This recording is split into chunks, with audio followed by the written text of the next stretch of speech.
Yep.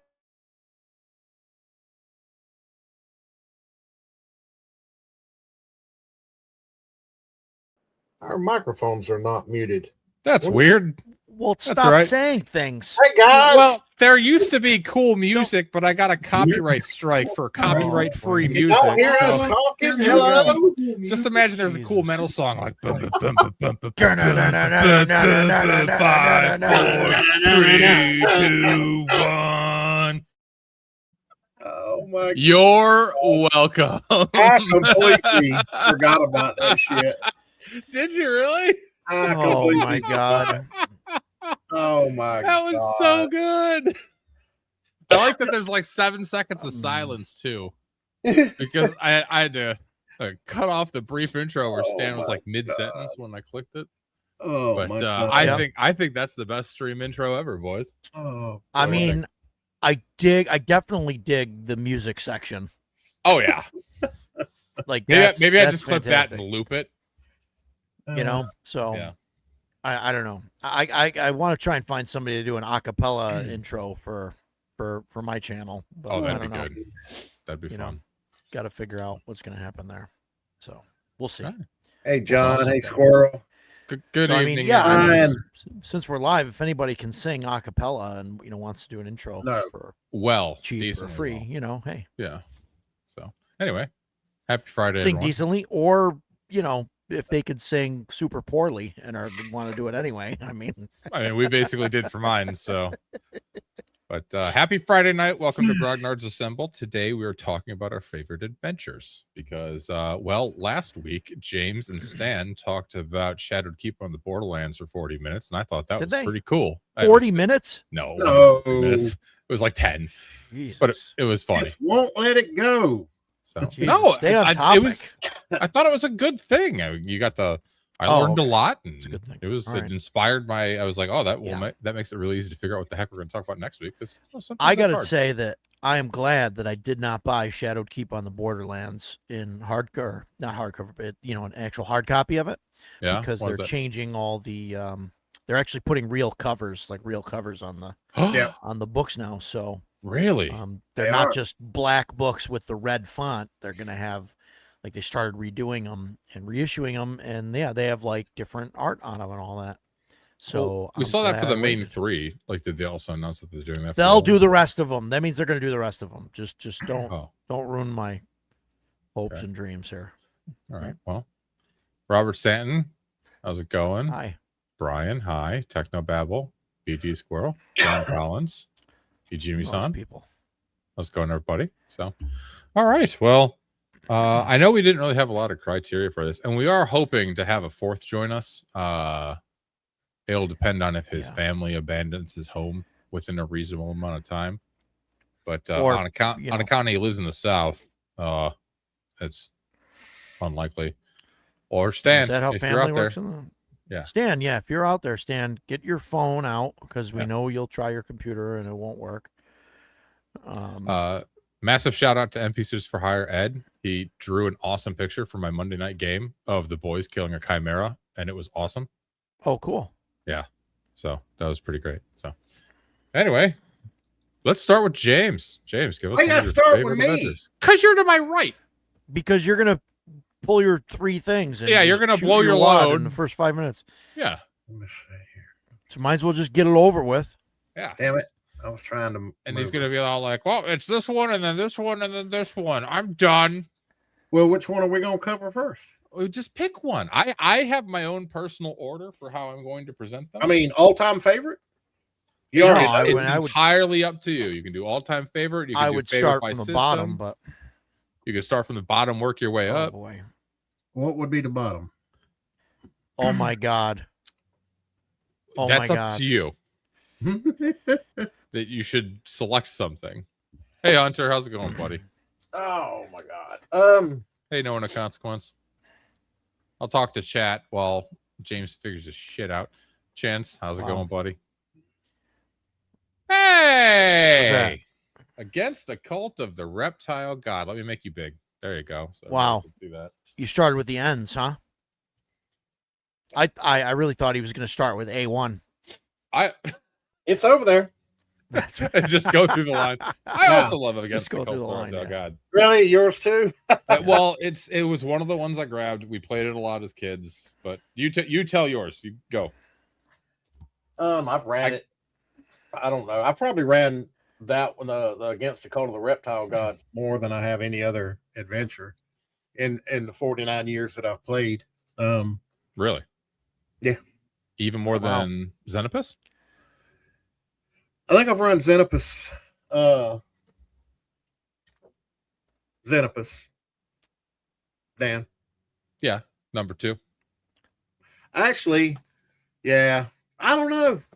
Might be a tie. This is from the blue box, and it's got a cool little Xenopus adventure inside, which is basically an introductory adventure. I don't know. Xenopus might be my number one because there's so much content that's been released as to make it more expandable. Mm-hmm. You Yeah, know? it's kind of got like almost like got, a cult status on the internet.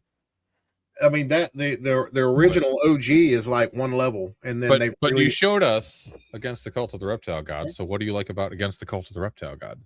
I just think it has a little bit of everything, and it's just kind of combined into one adventure. Yeah, it's got mystery in it. You got to do some investigating. Yeah, got a lot of exploring and traveling, and I mean it's got the big bag boss at the end. I mean it's your typical. It's just your typical awesome adventure for D&D. I mean, it's got everything in it. And I'll throw this out there: Orlane is a better town map than Hamlet. Mm-hmm. So I agree. mine's just a crappy drive-through pod, so I can't take the cover off. But no, we Well, you can. You can. You're just not trying hard enough. All of mine that I showed tonight are OGs, by the way. I do not have that. Everything that I showed tonight is OG. Nice. I mean, 30, that's because you're an OG. Some of the OG stuff that I have on my list, I think all of the OG stuff I have on my list, I actually have the original somewhere, but due to actual use, I Angelo'd the shit out of them, and and they're in rough shape. They're in rough shape, yeah. And let me see. So Xenopus is 79, and Reptile God is I don't see a copyright date on it. 1982. Is it 82? Okay. 82. Yep. Yeah, it's funny. We this is definitely one of the ones we played a lot as kids too. And because of the cellar map for the labyrinth, we all my buddies and I would draw like labyrinthine maze like dungeons because of that. It was so much fun. And another good thing basically everything I'm going to show tonight, people have done projects for realistic maps on all of them. Hey, Shellback. Hey, Steel Valor. That's true. That's a lot of these classic modules for Roll20 and Foundry. Yeah, you can find very free, very, very nice VTT maps for a lot of these that people have made. Yeah. I think I've got oh shit, there's one that popped in that I did not. I don't know. I'll show it later. Yeah, I know on drive through. I believe his name is John Pentar. He did a really, really nice map for another adventure that I really, really like. That'll be making an appearance here shortly. But there's a lot of good options out there, both free and paid for those old adventures. Yes, Shellback. Some people still use VTTs. I used one earlier today. When you can't find real life groups, you ain't got much of choice if you want to play. Yeah, I think that's about all I do now. VTT. Dan, you've kind of talked about it with me, but I think I'm going to run Call of Cthulhu online, just because I think that there's a handful of people that want to play it with me. That that'd be fun. Can you pop up John Collins' comment there? I just want everybody to know that that Angeloed. I'm making that Angeloed. I'm making that a word. Yeah. Angeloed and Angeloing the book. I have said that to Angelo, and I'm gonna keep saying it Yeah. until I can get like Tenkar and those guys to start referring to Just it. go as that. copyright it. Dude, That's where I'm Just at. get copyrights to it. I was in Angelo's game at EggCon, and I got to see his books firsthand. They are rough. He was. What was he doing to him? Oh, he folds them back over himself. He was. I watched him on a Angeloing video them. he made. Yeah. What was it? He had one of the core books, and he had it. And Yeah. he was like, "Here's what I'm talking about." Pretend this is Pretend this is the 1E DMG or the 1E Player's Handbook. It all the way around. He'll treat it like a coil bound. Yeah. Right. Yep. I'll do this to a drive-through pod because I don't care. Oh, It's sure. $12, Right. right? But but beats the hell out of those. No. See, you're wrong on that though, because when he flips his around, it makes a slapping. Because there's that's because there's no leverage. He slaps those covers like booty cheeks. But no, it's just the first. It's like that book. You have to kind of bend it. The first time you ever do that, you will hear that book scream and then crack. Right. Yeah, yours you had to bend it when you did it just then. Right. His, when he flips it around, he has to catch it. Right. Also, perfect bound pod. Yeah. Just making sure everybody's aware, not committing book abuse against a real book. Yeah. So, all right. I mean, this thing here is mint. Oh, he's still talking about it. Don't do that. Don't do that. All right, Roger, what do you got? So I started going through this list, and I think a lot of my stuff is older, just because for several years, like I just run my own kind of thing. Mm-hmm. So I guess for the first things that I'm going to mention is sort of cheating. These are modules that I haven't run yet. Yes, do. Yes, but there's stuff that I really want to get to the table. I've read through them. I think they're awesome. And they're for different systems. One is Mothership Decagon. It's a very small module. Yeah. It seems really fun. It resets every 10 minutes. So every 10 minutes you like loop back to the start all the time. It's like a time thing, which is really cool. Dark of Hot Springs Island. I've read through it. I haven't played it, but I really, really want to run it. It is amazing. And I have yet to run it. But that's on my list to run. So there's that. And Destroyer of Worlds for the Alien RPG. I've read through it. I've watched all of Chubby's videos on it. I'm excited to run it. That's what I want to run with Aliens, and I think they're amazing. But I have yet to run them or play them. So okay. So those are your honorable mentions for. Those are kind of honorable mentions, I guess. Yeah. All right. So I ordered mine by generation, and I'm starting with B. That's a good one. That's a good one. City. That's a good one. B4, Tom Moldvay. It's That's my favorite of the POD B line. Yeah. And I mean, I do love me some Keep on the Borderlands. But B4 is my favorite of all the Bs. I love the layout of the dungeon, the hidden city, the faction play. And also, honestly, one thing that is in this module that I really, really appreciate, that I think would be really cool if more modules had, is at the end of it, they've Moldvay has a part 5 for expanding the adventure. Yeah. And it just gives you some like brief outlines and ideas of how you could keep it rolling if you wanted to, which I think is just absolutely awesome. Plus, there's really cool monsters in here. That's cool stuff that they used to do. They don't do it especially no more. with the B modules, for beginner or whatever, basic, right? They had extra stuff in there. They did it with Keep on the Borderlands, where they're like, oh, hey, here's this other thing. You could figure this out and stat this out how you want it. Well, mainly your the Cave of the Unknown and all that is just in BX. You didn't really get a lot of that after BX. Not AD&D, right? Mostly BX. Sure. Yeah, BX were the ones that were meant to be expanded. So, but Lost City B4. I love this thing. Played it a ton as a kid. Love it. I also do love Keep on the Borderlands. Yeah. But this is my favorite of the B line. And thank you, No One of Consequence, for agreeing that it is a great choice. So But since I mentioned the B and they go hand in hand, I have to say the X. Spoiler alert, this is actually my favorite module of all time. Really?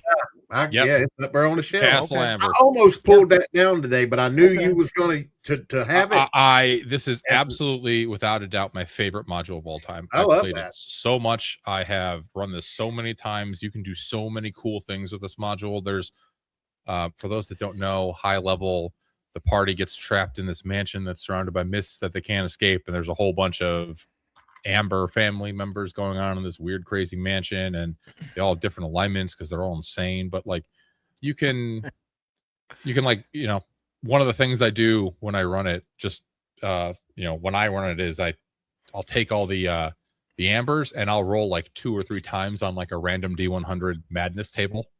So I kind of like guides how I'm going to like role play them a bit, but like I'll also randomize their alignment and then I'll make factions based on their alignments. So you'll have the lawful Ambers, the neutral Ambers, and the chaotic Ambers. So like, that's fun. But yeah, it's fantastic. I love it. It's kind of deadly, but it's a great time. And it's my favorite of all the X's. So yeah, Okay. I did not pull that one off the shelf because I said, nope, I've heard you talk about it in the past. I said, I'm not going to steal his thunder. that's fair. I appreciate that. You're wonderful. I didn't mean to do the N1 one for you. I seen you. No, you're good. I have a backup for AD&D anyway. So You knew Xenopus was coming though. oh yeah. So, all right, James, your turn. What do you got for us? So let's see here. I'm gonna do one more. And then like my next set is like trilogies, but I'm gonna do one more. Okay. How? Oh, Bone Hill. OG too. Yeah, That's a good one. Yeah. Bone Hill's good. Yeah. That is a really, really good adventure module. I haven't played that in a very long time. What do you like about Bone Hill?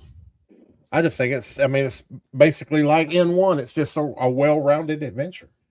I mean, I got a soft spot for all the old school OG adventures from, back in the early 80s, late 70s. They're just, I don't know. I prefer, it's like, I was talking to someone a couple of days ago about the Drow adventures, that D1, 2, and 3. And each of those are like, 15 pages of actual adventure. And yeah, I love those because it doesn't handhold you like the 5e and stuff, where they write a damn book this thick. They give you the nuts and bolts and say, here, go have fun. And then you just expand the hell out of it. I could run the D series and all 3 of them together would be about 50 pages maybe. Yeah. So I love the OGs. I like how they just give you the bare nuts and bolts and just tell you to go run with it. Yeah, but go ahead, Dan. Go ahead, Roger. I'll wrap up. That's like, it's great, right? Like I agree with you. Like that's the way the old school, was like here's some blank spots, and this is sort of how you fill it in, and then it taught you how to do all that stuff.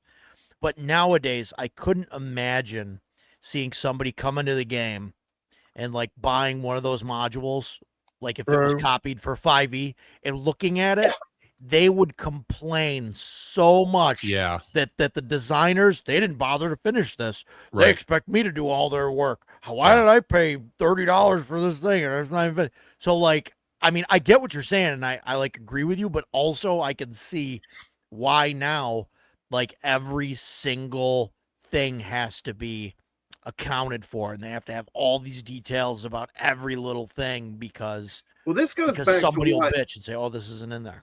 That's what I remember hearing. I don't know if it was Dan on another stream. I don't remember, but that's the difference between OSC, OSR, or classic and 5e. 5e, you're just telling a story because it's all wrote out for you. But you're actually DMing and running an actual game. Shut up, Dan.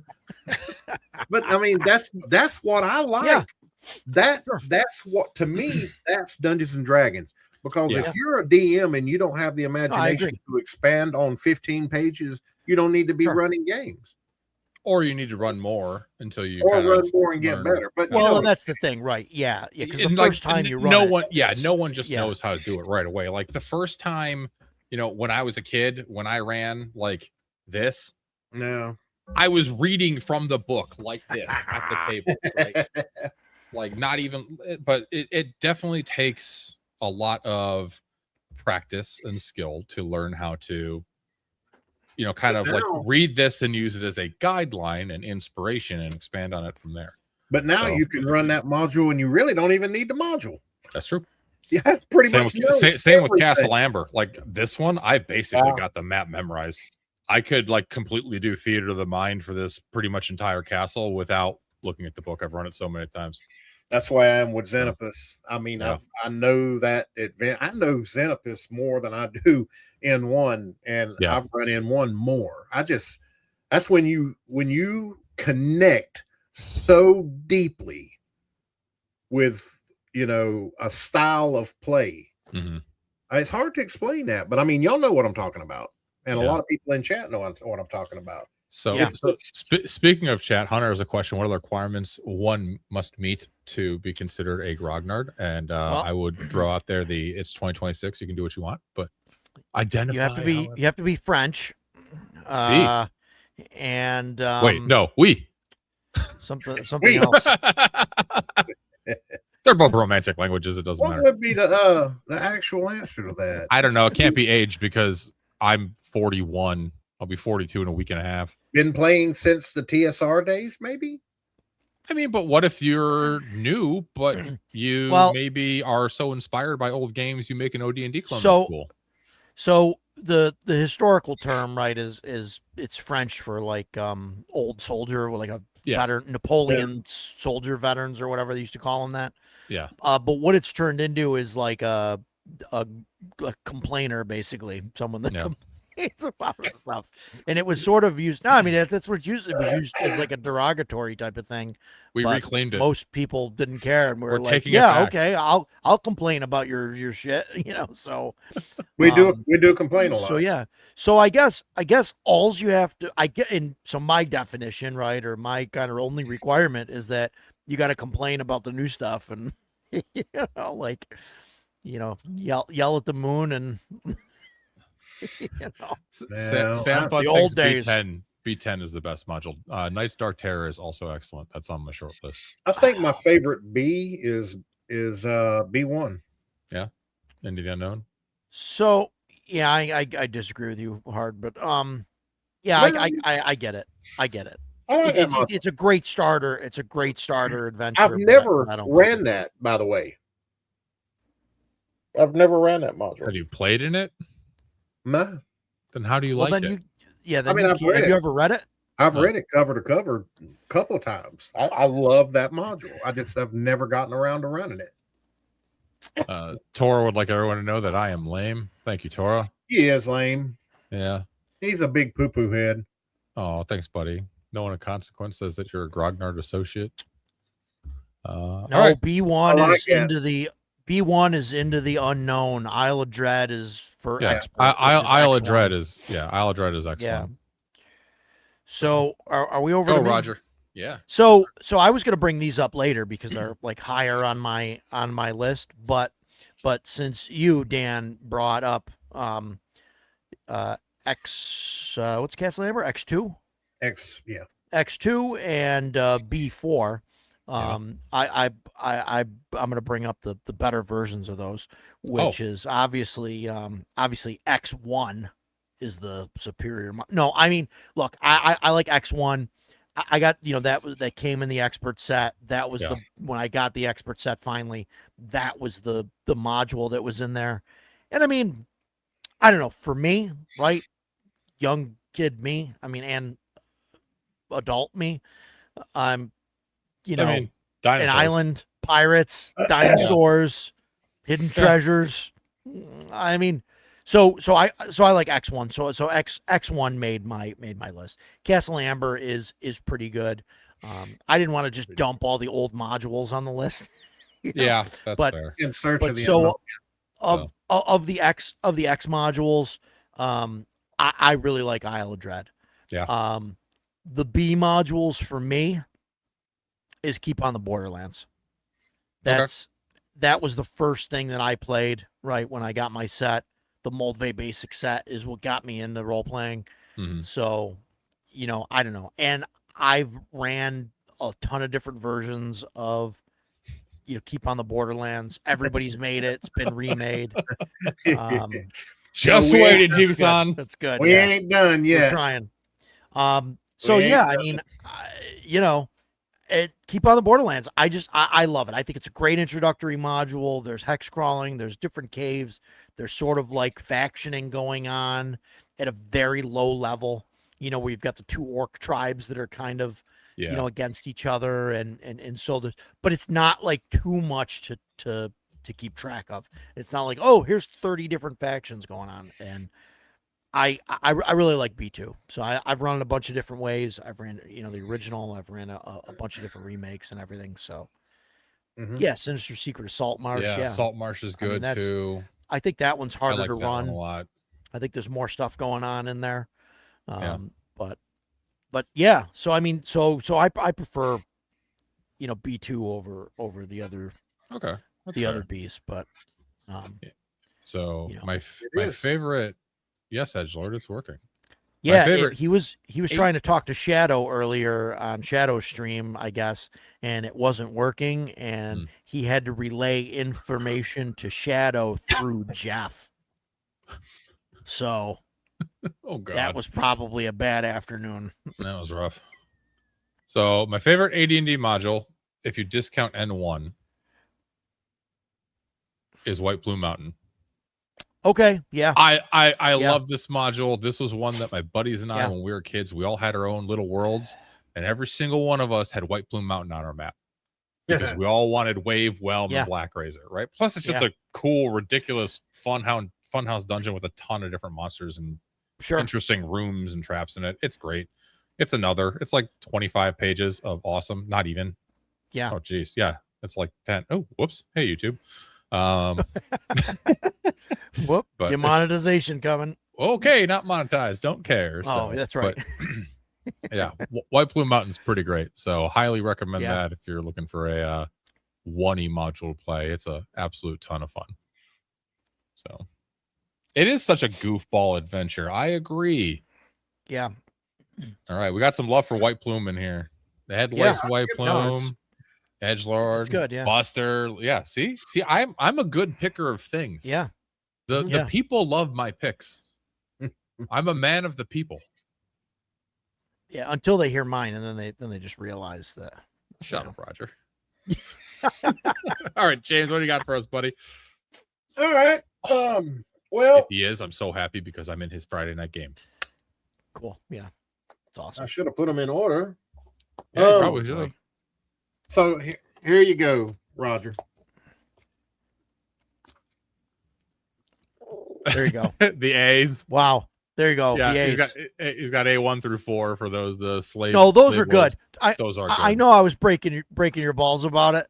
That you were just going to list all the OG modules. In order, look, but put me back full screen. Thank you, Ed. Put you back full screen. I'm gonna show you something. But they're good. Yeah. Whoop, I gotta find it. Where's it? $1.99. $1.99. Fantastic. Yeah. That's cool. I mean, yeah. I think that's the deal. Yeah. Yeah, but like $1.99 back when that was printed in like 1876 when you were born, it's like $100,000 now. But these are these are also OGs. Because you're an OG. I think my favorite series is I like starting out. I made the video on A0 Danger at Dark Shelf Quarry today. I saw. And then, the second one, I do not have the physical, and I got to get that. The second adventure for that is Lowdown in Highport, which is in a dungeon magazine, and I've got it on the shelf. I just couldn't find it, and I just gave up. And then A1 through 4, and then there's A5, which I do not have the PDF for that. I think that's the last slave lore. Anyway, there's 11. And I got the PDFs. I'll pull them up on the next round. But it goes all the way. It's like let's see, there's 11 adventures in that whole series, Right. and you end up like level 12 or 13 at the end. There's And more it's- if you add on the ones that Joe Block added on. So, but Huh? since you mentioned A0, I saw it on your There you go. channel. A couple That's people cool. mentioned, where do I get that? I know it was originally released in the 2013 Against the Slave Lords Deluxe. I Yeah. don't know if it's available as a PDF on its own. I thought it was available Is POG for a little while. Is it? Okay. Um, But I I don't saw know that if it comment still on your is. I saw that comment on your stream, so I figured I'd throw that out there. So Now let's go back to Joe Block. Did Joe go and do something with Slave Lords? with the drow ones, he redid Q3, Queen of the Demon Right Bits. Oh yeah, I got that on PD. That's City of Spiders for Yeah. A5 Yeah. or So D5, Okay. I think. so So yeah, 20 Ijimi-san and Fox are and No, You're it's saying it's D4, City of Spiders. D4. Yeah, There you go. Yeah, sorry. I got that on PDF too. I might showcase that too in case anybody. I mean, I'm telling you, and technically, with those 11 modules or adventures for this whole slave lord thing, you come out at the right time. I mean, I think you'll be a little too high for the giants, but I think it works better if you just go straight into the D series. Yeah. But you'd have to homebrew because you're on the other side of the continent to be able to go to Irilu Senlu, which is over at the I the mean, just Hillfront. move it. Just move it. And to answer Tor's question, Yeah. like the drive-through pods, some are better than others, right? On all of them, the map is actually printed to the cover, which sucks. Yeah. Some of them have a much better and like this is N1, but like this actually has a pretty good, deeply, richly colored text. I've bought some of the drive-through pods, and it's like the text is all light and muddy because you can tell it was based off a shitty scan. Yeah, just don't Angelo them, and Yeah, they'll be don't okay. Angelo 'em. This actually I bought my rule cycle because I had the original, and I think in transit from moving I've lost it. I bought a POD for Rules Cyclopedia off of drive through, Yeah. and that was a perfect print. Perfect. Really? The binding is perfect on it. I mean, that's one of the few times I can actually brag on drive through for their POD. That they done an excellent, which I mean, it didn't help them sending me $80 worth of D&D books that was supposed to go to someone else, and then me raising hell. Where the hell's my shit at? And then they, oh no, and they put mine together and sent it to me. So, well, yeah, nice, cool. All right, and Roger. for those that don't know, you can buy BX on drive through as well now for $14. So, Dan, I'm glad that you picked the ones that you did, really, because I know we overlapped. You keep picking better ones in the same series. Well, better ones, yeah. Well, you know, I mean, I get it, right? Like White Plume Mountain is good. I mean, your picks are good, right? Like, I mean, I'm just breaking chops, but thanks, buddy. But like the S modules, like, you know, I didn't want to put, like I said, I didn't want to go through the entire list of TSR modules and just dump all them on the list because I figured Gramps was going to do that. But so well, I mean, not all of them, but so White Plume is fantastic module for me though because I'm a little goofy. It's S3 Expedition to Barrier Peaks. Yeah. See, I actually never played that as a kid. I'm in Bill Sylvie's game. It's my first time playing it. I'm having a blast. Yeah. Well, I won't spoil that it's a spaceship. Oh, thanks, buddy. I didn't figure that out. But why are these walls metal and there's laser guns? It is cool. It's just goofy, and I kind of like that stuff. So I really liked, you know, Expedition to Barrier Peaks. So that's my S. My S is special, I believe. It's definitely very cool. Definitely special. But yeah, and then, you know, I looked at the other S modules, like I think S4, Lost Caverns of Jaranth or whatever. How do you say that? Like that's pretty good. And then okay. And then obviously like S1 I really like. Yeah. But it's which is Tomb of Horrors, by the way. Yeah, but like, but it's not like for me. Like you run that to kill players or just to see how what it takes to get through it. Like Expedition for me, Expedition to Barrier Peaks, White Plume Mountain. Like you can run those, without necessarily, just Wasn't trying to that kill players. wasn't that in the Blackmore series? Is that what they What was which one?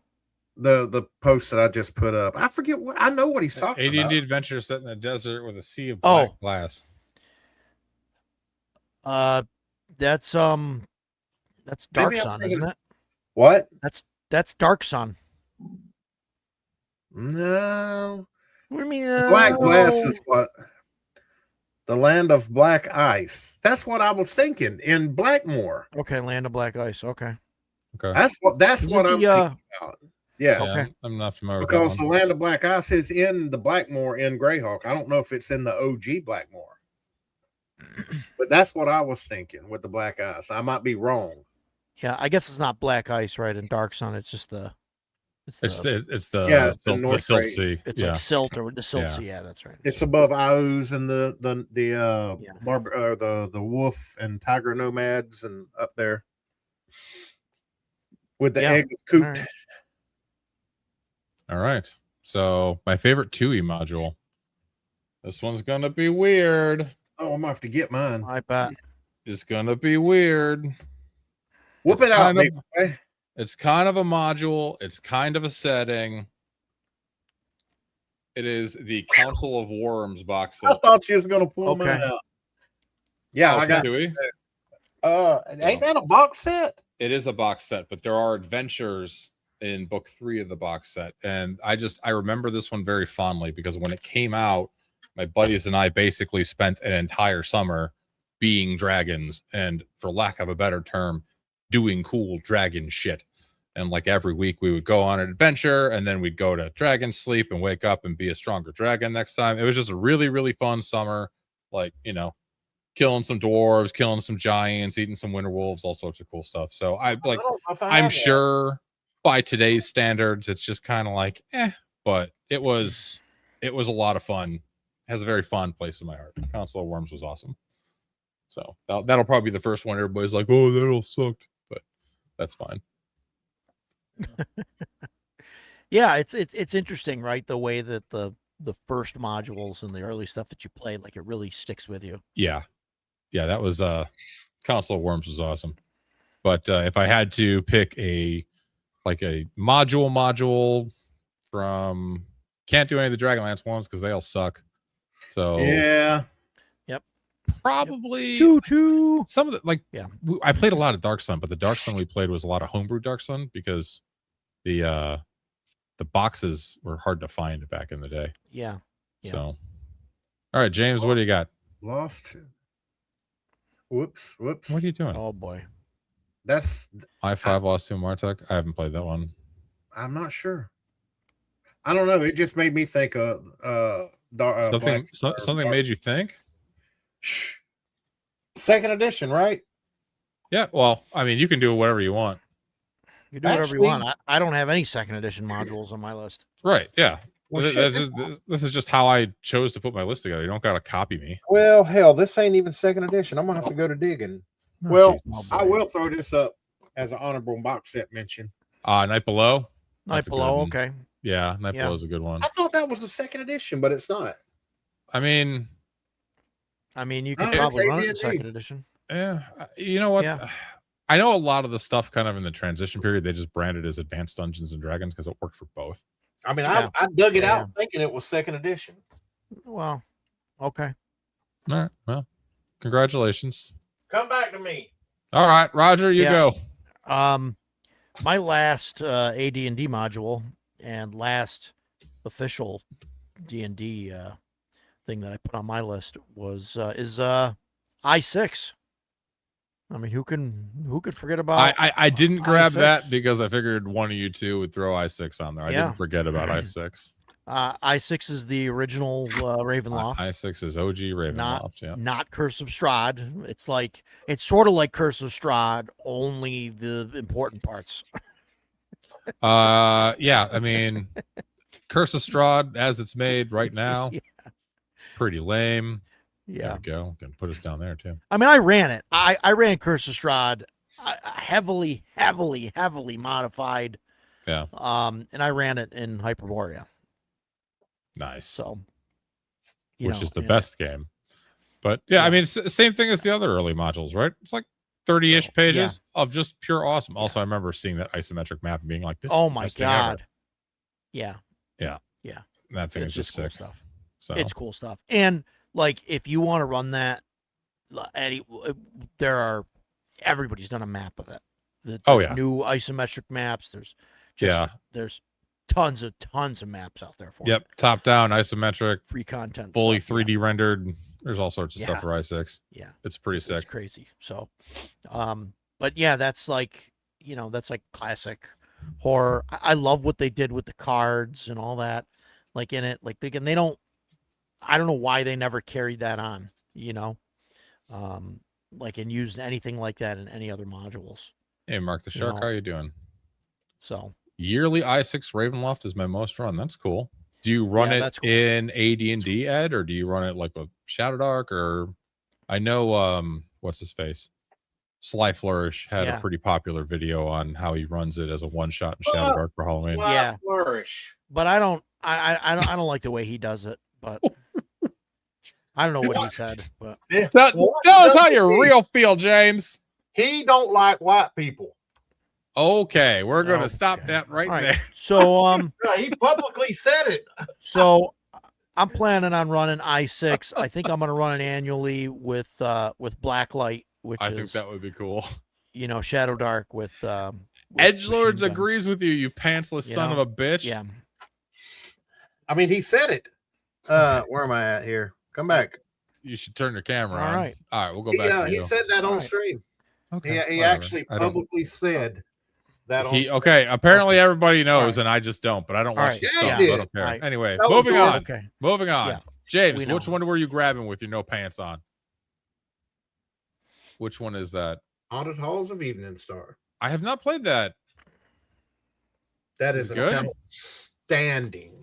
I never played much Forgotten Realms as a kid. I didn't play Forgotten Realms until like 3rd edition kind of came along with my soon to be revealed favorite 3rd edition module. We had a big campaign set in Cormyr.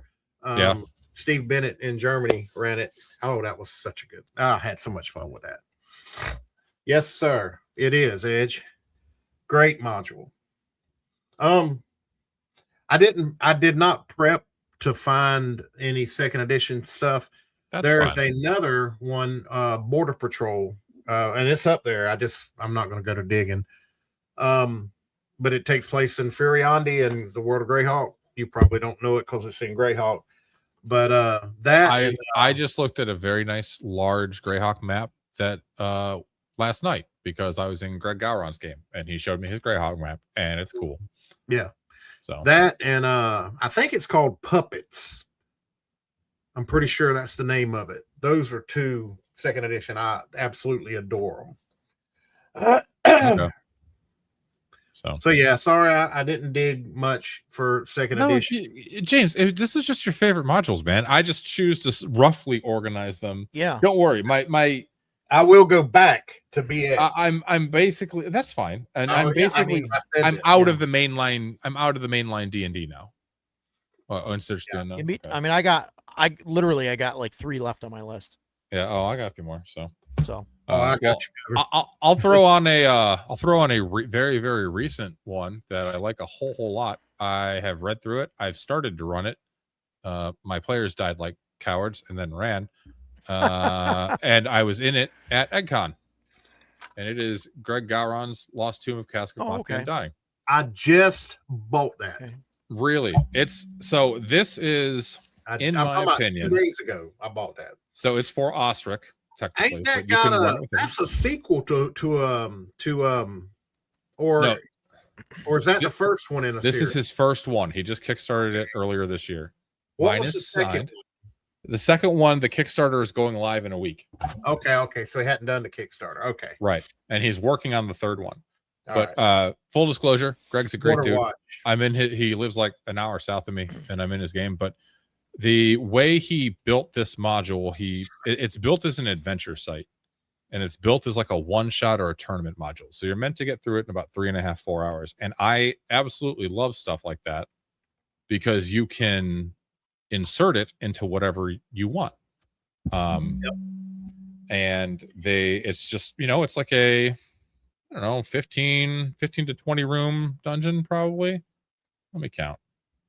But there's some cool stuff in there. There's it's a 14 room dungeon, but it's a lot of fun for 14 rooms. And he ran this at EggCon for me and Angelo and Blair, and we did not finish it because of reasons. We were kind of being completionists and trying to explore every nook and cranny. But it's a ton of fun, and I think it's a great module to just kind of insert wherever. I love kind of adventure sites like that. I wish there were more things created like this that were short adventure sites that you could just use wherever you want. Yeah. So I want to chest up for Dan 1 second.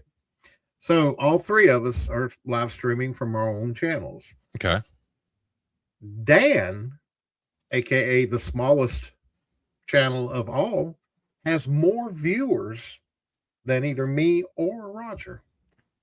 Yeah. Well, how? I mean, well, thank you. Because it's his show and he's, right. I'm chest thumping for him. He's running it. He's actually advertises it, I think. Congratulations. I do a little bit. Well, Yeah. thanks. I'm trying to learn how to help him grow. I'm trying to learn how to be a real boy YouTuber. Yeah. If he'd just released videos, I have two. Yeah. And how you're many doing months? fantastic. In 3 months. You're doing fantastic, Dan. You're doing fantastic. Yeah. But I have what makes you happy. I have a Good ton job. of live streams that I've weaseled my way onto. Don't worry about it. Yeah. You're doing You're great. Smoking us them viewers. I can't say So. a word. Congrats. Well, thank I you, mean, buddy. Professor DM just said that he was going to 2 videos a month, so Wow. Oh, did he really? Instead of So- every Monday? he's going every other week now. No kidding. He's gonna I try to do videos. 2 a week, It's, so and then we do 2 live streams usually. So, Yeah. Well, I think instead of playing them, I'm just going to take the day off. Me and my mom's going to go to town and just hang out, spend the night with Ma. Thank you, Tillian. You're a nice person. I appreciate you. Get some He's love in come the a chat. long way. Yeah. Dan is very motivated. Yes. Dan is like by food. super motivated Hey, to Shadow. To get a staff badge. I- Understand why. And I he sure did it. was. And then he was super motivated to be to get a gold star from me. You're damn He right. Literally did everything. Well, Dan's my boy. I'm happy. Yeah. I just wanted to be helpful. No, I try to okay. keep him motivated. Yeah. Thanks, James. All right. Give Well, us I the next do. one, buddy. I mean, he forgets to announce his video, so I have to go and Oh, announce your video in Discord. I'm not And then- used to bragging about stuff or But promoting stuff. You know, it helps your channel. You're not bragging. You're just letting everybody know, hey, I released. a new I'm video. learning. Okay. boy. What That's- is this I became got- Dan's doing a good Oh. job to shit on Dad real quick. That I coin got flipped you. real fast. That's what I'm here for. I got you, brother. I'm Dan, your. Dan, I'm your, did you have I'm another, your wingman. I'm your Did you have wingman. another favorite adventure? Yeah, well, if you've only got 3 left, I'll go ahead and throw out one of mine. This is an OSE adventure, and so my actual favorite of the 3 is in the Shadow of Tower Silveraxe. This is by Jacob Fleming. It's OSE. It's like a mini setting. It's in the zine. The party is in this mountain valley. There's a dwarven town. There's a whole bunch of different ruins that you can explore. There's a forest with elves that are going to eat you if you go in there, which is pretty cool. Spoiler alert. But it's just a lot of fun, interesting stuff to explore, and it's very sandboxy and very open. And for the $12 or $13 that it costs, it's great. And the Jacob also has 2 others. Through the Valley of Manticore is similar. This one's great. His third one, I haven't actually played it yet, but I figured I'd throw it out there because I love the first 2, is the Scourge of the Northland. So all OSE modules, all fantastic. Yeah. So. Yeah. But all right, James, what do you got? What are we on? I mean, I I don't. Whatever. I don't have. We're not on we're anything. on Just anything. We give don't us have a modules number. that you love. I Just don't go. have. I don't. I've never played 3rd or 4th edition. So August I'm gonna- 17th, Mark. I'm going to finish off my live books, I'm going to continue with my favorite series. Yeah. Oh, against the That- Giants. Oh, G1, against 2, the 3. Giants. I don't have, yeah. See, if I'd have What do known way back then that buying the like black and white copy covers was the cool thing to do, I'd have bought them all because I remember when they were Yeah. there. But I was like, I don't need them. I got the cool one. It's green. Tor's going to So- give me the gift of death in his Axe campaign while I'm gone. And then, and you know what? These two right here are in the running for my number ones. I mean, they really? I adore. Oh, D1, 2, 3. Okay. I all right. adore. And then, of course, Yeah. all these are OGs too. I'm bragging on them. And All that's these fine. are OGs. I got a couple. I got a couple over there. I Actually, don't I have an OG monochrome White Plume Mountain, and I couldn't find it before the show. monochrome. I'm sure it's stuck between two I've random got a books few up there. monochromes up there. But I it was- have the OG G1, G2, and G3 in monochrome, but they're beat to hell. Like the only, like I can't even show them. Like maybe one of these days I'll pull them out, but they're, the covers is off. I mean, they're in rough shape. Yeah, Yeah, the well, bad Because thing because they were used. Yeah. The bad thing about my collection is when I ain't been here but a couple of months, and I just went to shoving books. I like Dragon magazine. I think my Dragons and Dungeons are in order, but my modules, they're all over. I just went to shoving them. Oh, after you moved. I've got to get up there. That's why I didn't. And I started looking for my stuff today for the stream, and the shit's so out of order up there. It's just a train wreck. And so, yeah, I've got other cool stuff. I just can't. I don't know. They're everywhere. So, No. But Good yeah. pick. And for those that are in the other two channels that don't really know me, well, yeah, they're kind of not. Yeah, Not well, mint. they're not mint. They're like the ones near you mint. showed are in pretty gosh darn good condition. They're with like a lot near of them mint. being 40, 45 years old. So, So I really took care of my collection though. But the ones that don't really know me though, I went through the TSR. I was Gygaxian raised, basically. I went through BX first and second edition, all of that. And I pretty much own everything. Not Gygax at all. Huh? Basically, not Gygax at all. You skipped all the Gygax. AD&D first edition is Gygax. Oh, Second isn't. He said he went to second. He said he I mean, went. I'm from talking about basic into OD&D. second. I've got chainmail and Oh, box okay. set, but I've Oh, got okay. it all. all right. From day right. one when D&D was released, I've went and back bought all of that, and it's something on the okay. shelves. I just ain't 100% sure where it's at. But yeah, I mean, I collected more than I used, and I went Yeah. all the way from the beginning to second edition, and then when third came out and it wasn't compatible with anything before it, I stopped buying. So. Fair enough. But yeah, most of my All right. stuff near mint, most of it. Yeah, I mean my damn BX, the blue box is in shambles right there. It's got duct tape on the corners of it, holding the box together. So none of my original old stuff is in good shape because I actually played it. Yeah. I did too. I just took really good care of it. Most of the old stuff I had as a kid is beat to hell. Chance, I'm just giving him a hard time. That's all. It ain't working. I'm just giving him a hard time. I'm just trying to just poke the bear. That's all. That's all I'm doing today. It's pretty easy to do.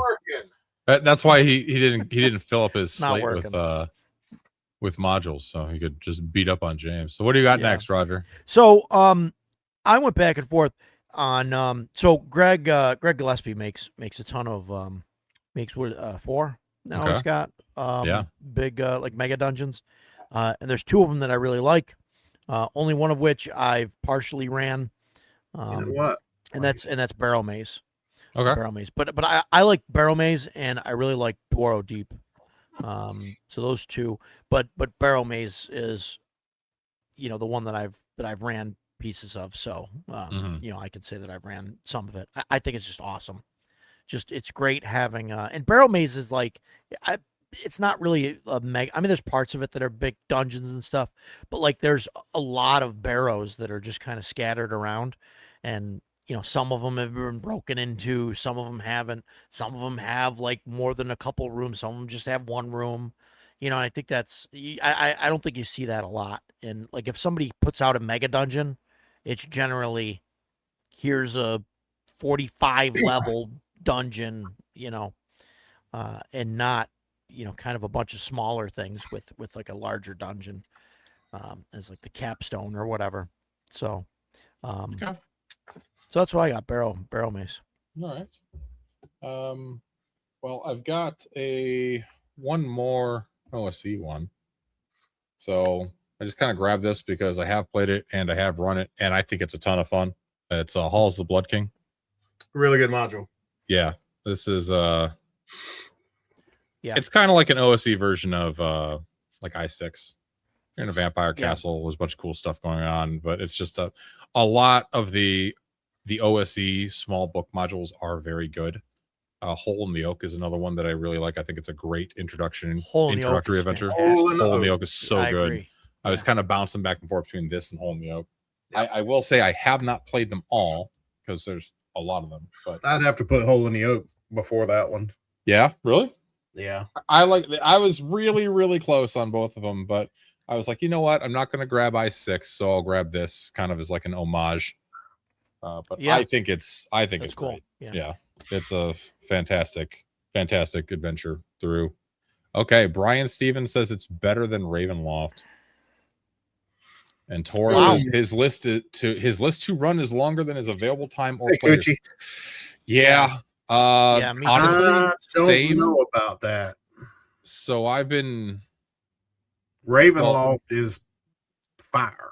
Oh, dude, I6, yeah. There's a lot of really cool rooms and situations and stuff like within Blood King. It's really, really good. The art's kind of trippy, which is cool, but I think it's great. But to Tora's point, so Tora mentioned his list, his 2-run list is longer than he has time or players. Mine too. So I mean, I've always been, by and large, a very, very, very big homebrew guy, and just kind of using modules as filler or like dropping them in, where I need some help, where I need to fill something out. But I'm starting to just kind of find the joy in just running them straight up as their own thing. Yeah. So. Yeah. I think that's fun. Yeah. So some people can't do it that way though. Like they have to run like a game and then put stuff in it. And that's done both ways. Yeah. Yeah. I'm bi-modular. Sometimes it's just fun to say, hey, I want to run this higher level module or whatever. Right. Yeah, exactly. Without having to get up to it. Without saying, okay, guys, in 4 years, when everybody's 7th level and we don't die, I'm going to run this. And it's like, right. Yeah. It's like, no, next week we're rolling up, everybody roll up 2 7th level characters and send one of them into the thing. And, Yeah. Yeah. So Tora likes Sinister Stone of Sakara. That's for Axe, the first one. Ed asked if anyone's played Lich Lords. I have not. I've never heard of it. I haven't. No, I've not. So, all right. James. Oh, shit. You caught me off guard. Oh, no. What are you going to do?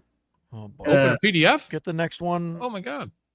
I'm going to pull all of these and just pump them out. And these are PDFs. So I get to actually showcase PDFs this time. Okay. I'll even add them to the stage. Why? I can do it. Okay. I didn't know if you wanted to multitask or if you want me to help. Window. No one of consequence says Roll-Aids came out. I'm not familiar with Roll-Aids. Roll-Aids is good stuff. Ow! Die, Marquesa, die. The Marquesa series, which actually that's the last one. The first one is From Dark Roses, Black Thorns Grow. It's the sequel to The Last Slave Lord in a dungeon magazine. I forget which dungeon it is. I've got it. I'll have to pull it up. And go ahead. Let's see here. Boom. Which one is it? I think it's 31. 31. Yeah, The Last Slave Lord. it's basically if you let, and I forget his name, the cleric Mordramo, ain't that his name? In A4, if you let him escape, he retreats to this place, and then this one comes after that. So this is like, these are all from Castle Entertainment. Is why I love Castle Entertainment is one of my favorite companies that put out classic D&D, and they're all pretty much every module they print is Greyhawk. Everything. Okay. So it's CASL Entertainment, 2 words. And then Thicker Than Water, which I don't know why it never pulls up the front of it, but and it continues with New Slave Lords, at which and you do a lot of traveling across Greyhawk too, up to like the County of Ernest and then the Duchy of 10. And then this is the 3rd one in that, which takes you to Crescendo and Coda, which is an 8 to 10. Then my favorite is the Marquesa trilogy. I love this trilogy. Kill Marquesa and Marquesa, thy name is evil, which is the 2nd one, and then the last one is Die Marquesa Die. I love these. They're just fantastic. Which actually, that's the 2nd one. This is the final one.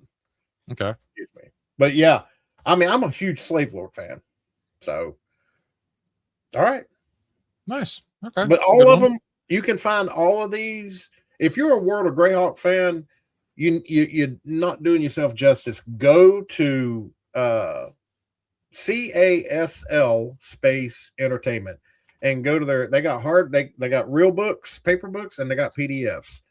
And all of them, like they've changed the name slightly of locations and such because they don't want to get Watsied, but and you can get on Google and be like, where does this take place in the World of Greyhawk? And Google will tell you straight out. So that's what I like about it, is all their modules are pretty much World of Greyhawk, like 90% of them.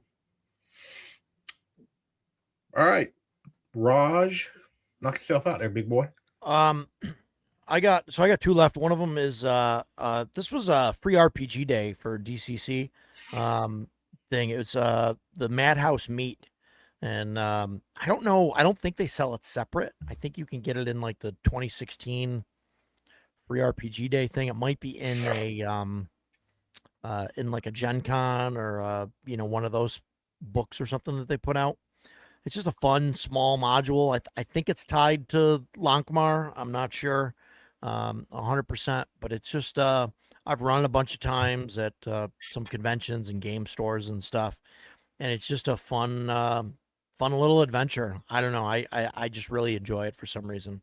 All the player characters start like tied up in a room, and some big guy without a tongue like comes in and tries to like force feed them soup, and it just I've ran it. I don't know, a handful of times, probably half a dozen times at least, and every single time it's gone differently. It's just it's just really a fun short kind of module.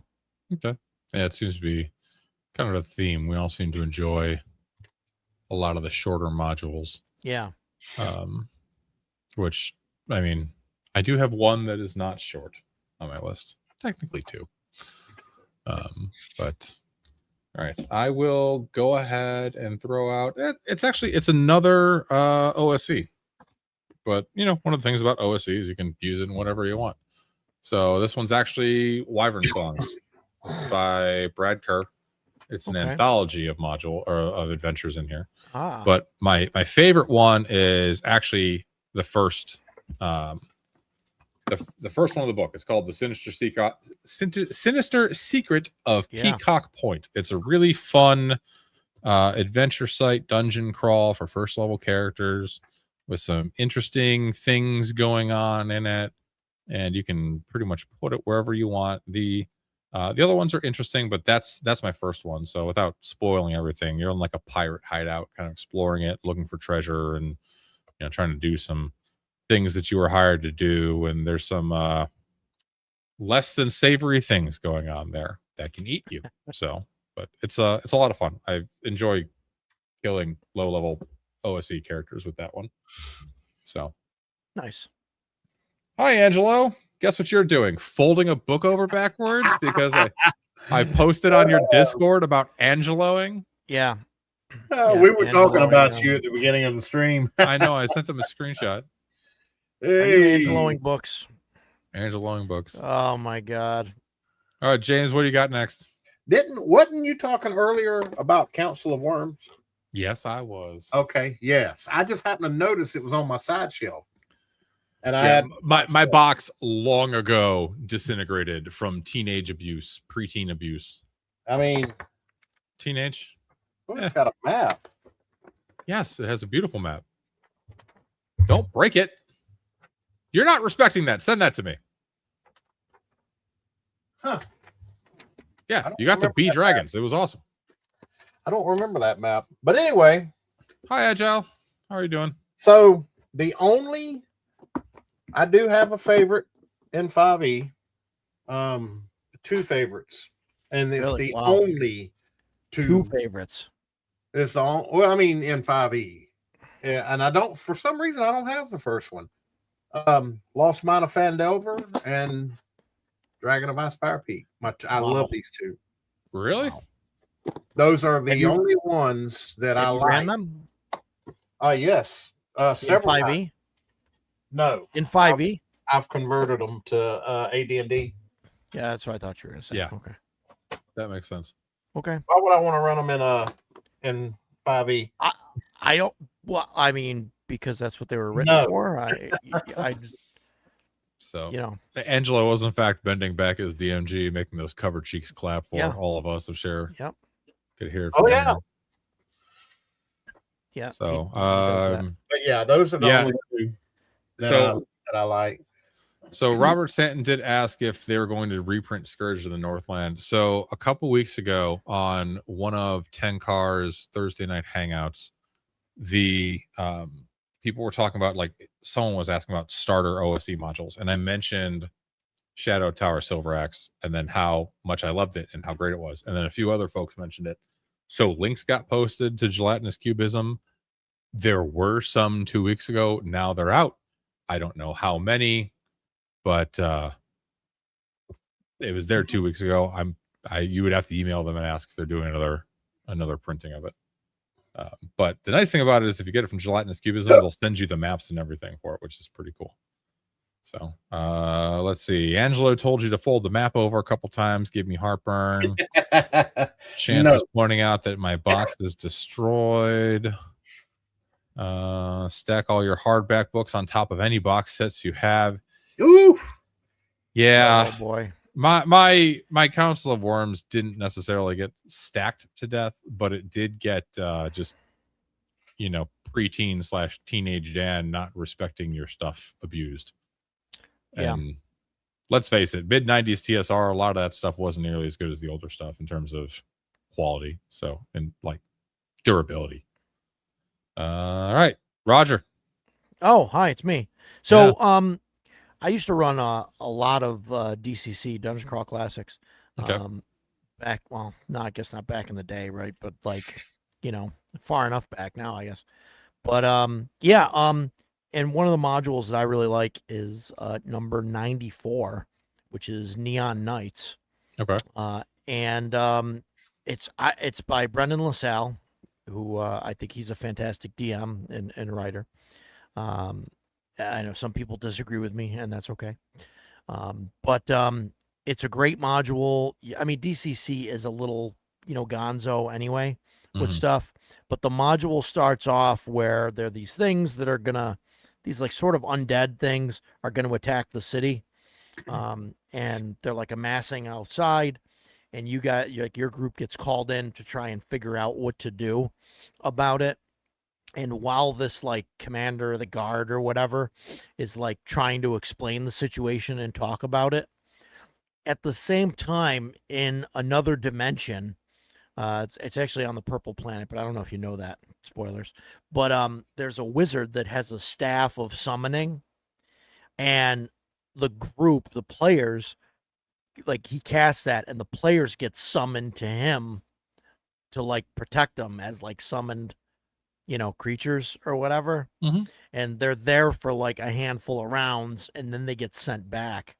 And then Angelo wants to know what and then module it you're talking happens about. again. Yeah, I'll tell him when I'm done talking, buddy. Okay, well, you acted like you And, didn't see the chat. I Before- acted like I was going to finish saying what I was saying, and then I was going to respond to him. We're helping him. Instead, you interrupted me. Listen, Gramps. Hey, oh, wait, you don't like it, do you? Carry on. So yeah, no, it's a really fun module. It's for DCC, Angelo. It's a DCC number 94, Neon Knights, Knights with a K. Okay. It's got a really weird like pink cover. I don't know. It's just fun Damn. because you get like summoned. Hello, my friends. Damn. Yeah. Get better, man. Oh, I'm sorry, Agile. I hope you feel better Yeah. soon, bud. Yeah, Yeah, man. get better. Get through all the stuff that you're going through. So, Yeah. all right. Well, Yeah. good Agile, I stuff. hope you heal up swiftly, bud. Amen. All right. Well, we've been talking for an hour and 10 minutes, and aside from flashing my sign, I haven't mentioned it yet. So I figured now is about that time. What? Rats in the walls. Rats in the walls Yeah. and other perils. So this is actually That's an awesome one. this actually has 3 separate adventures in it. It has Rats in the Walls, which is an introductory adventure for Hyperborea. I've run this probably 10 times. You start out as adventurers on the docks of Chromarium. There is a tavern owner who needs help with some rats in the walls, kind of got that Cthulhu vibe. And it's a great little adventure site. It's awesome because you can plug it in anywhere because it's just a tavern on the docks, and it has a map, and you can put it in whatever city you want. So I'm a big fan of it. The other 2 are called the Lamia's Heart and the Brazen Bull, which are also quite good. But Rats in the Walls is a fantastic introductory adventure. There's some cool, weird stuff in it. Some almost like mythos type, slight horror in it. And it's a lot of fun. And it's a fantastic module. I actually wound up running this at North Texas this year because I was in an OSC game. Yeah. And the referee didn't show up. So after about 15 minutes, it was me and 6 other people. And he just no call, no show, no nothing. No one at the desk knew anything about it. Yeah. So and there were 2 kids there. One was like 12 and one was like 15. And I was like, well, you know what? Let's if you guys are cool with it, I know you didn't come here for this game, you came for OSE, but I can run a game for everybody if you can give me like 5 minutes to go grab my tablet from my room. So I went and grabbed my tablet for the PDF. I went to the vendor hall and bought a copy of Osric 2.2 because it was $25 and I didn't care if kids tore it apart, and ran them through Rats in the Walls for about 3 hours, and they had a ton of fun. And the 12-year-old I will remember for the rest of my life because he was awesome. He got bit by one of the rats, and he had seen someone else in the party get bit and start suffering a disease. So he was like, I'm going to take out my dagger and slice off the flesh. I'm like, are you debriding the wound? And he was like, I don't know what that means. And his dad was there, and he was like, I'm like, all right, roll the dagger damage. You don't got the disease anymore. And then at one point, he kind of made a demonic pact and sacrificed the souls of everybody in the city and upstairs to save himself. So yeah, when they got done with the adventure in the sewer, they walked up. The city was on fire. Demon armies everywhere. That was awesome. But yeah, fantastic. Fantastic, 10, 15 room adventure. Highly recommend it. Great introduction to Hyperborea. Totally sold out in physical form. Reprint should be coming. And but you can still get the PDF and you should run it. It's great. And you can run it in Hyperborea, Ostric, OSE, anything old school, like most of these. So you had to go back to your room and get your tablet. See, now if you did like Angelo does, you would just have the 3 core books, the 3 1E core books, just folded up in your back pocket. Yeah, that's true. Or in your sock or something, And I went to the vendor hall to buy a second set of Hyperborea books because at the time I didn't have the 2025 print with all the erratas worked in, but they were sold out. So Yeah. But honestly, Osric probably better for them because they were like, I want to be an elf, I want to be a dwarf, I want to. So Yeah. Yeah. But Yeah. what do you got, people like James? that stuff. Well, I have one honorable mention, and it's an OS. I have not put up an OSC book yet, and Me either. a lot of people do not like or don't have anything really good to say about Tomb of Horrors Yes, because I have. who wants to run Tomb of Horrors for authentic level 9-ish player characters?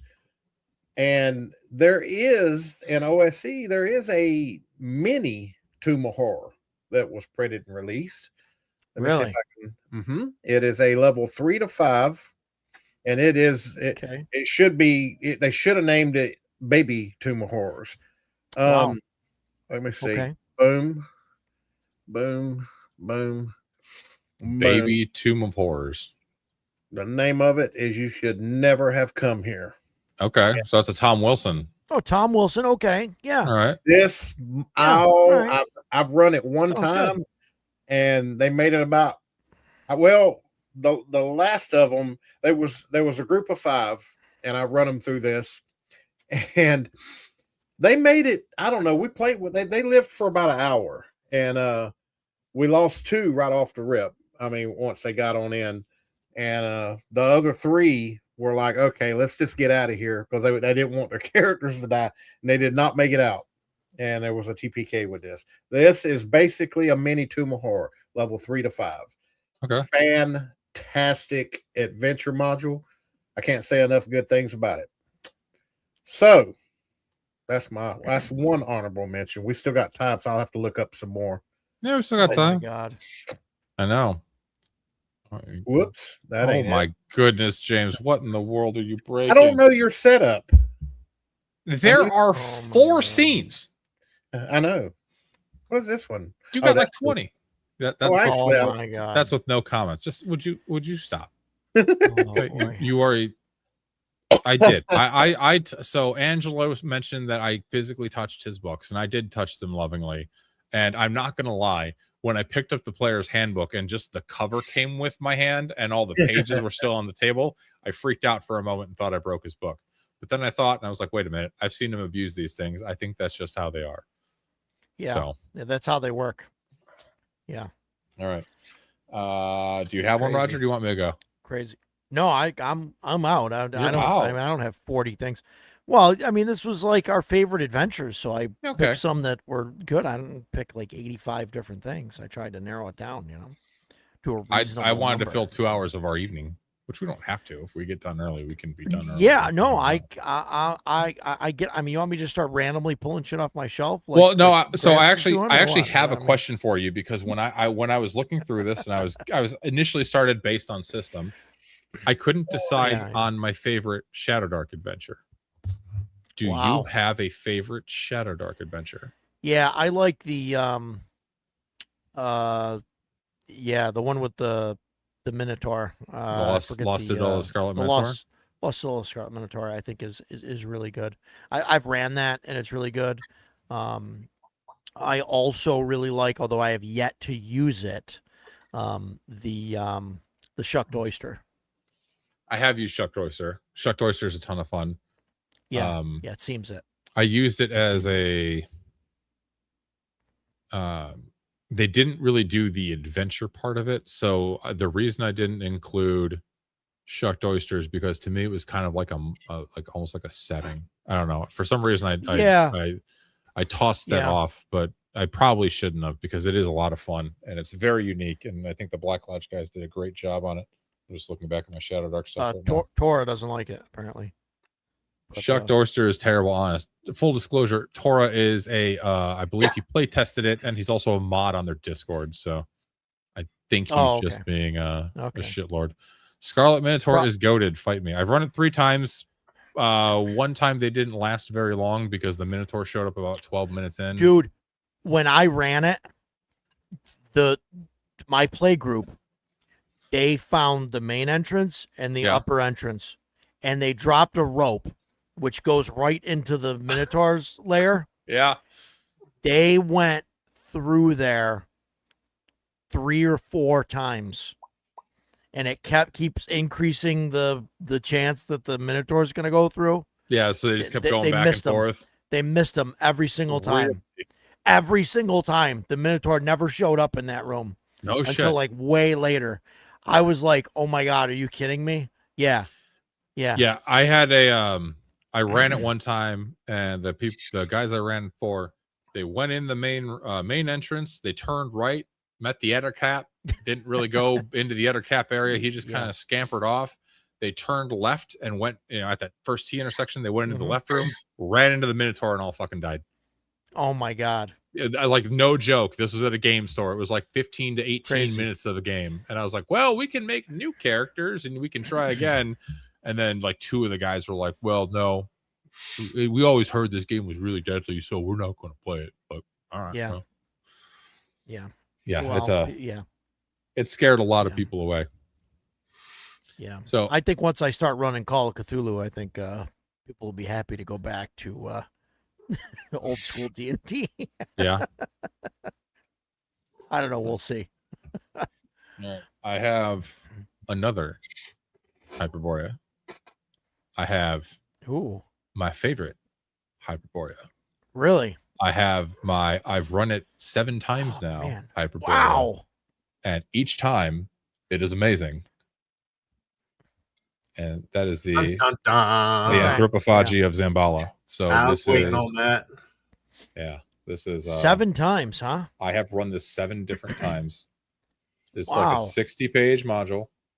I'm currently running it Monday nights on my channel, on Erudite DM's channel. Yeah. I think we're 10 or 11 sessions in. It is an amazing micro setting. So high level. It's by Corey Walden. I interviewed him. Good dude. First video on my channel. You should go check it out. Like, subscribe. See, I'm learning. Yeah.